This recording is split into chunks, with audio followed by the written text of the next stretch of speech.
How to delete stories from Messenger. Hello everyone, welcome to this channel. I'm Emily and I'm here to help you out today. So without any delay, let's get started. Now first of all, go to the Play Store application and make sure that your Messenger application is updated to its latest version to avoid any sort of glitches while using the app on your device. So just go to the Messenger and make sure that it is updated to its latest version.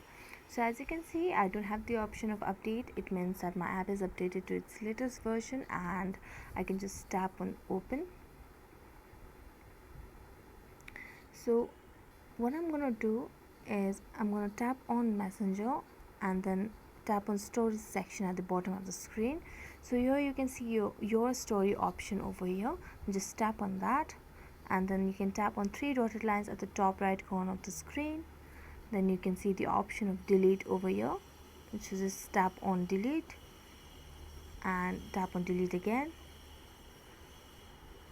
and there you go. So thank you so much for watching this video. If you enjoyed it, don't forget to like, subscribe and hit the bell notification for more updates. That's it for today. See you next time.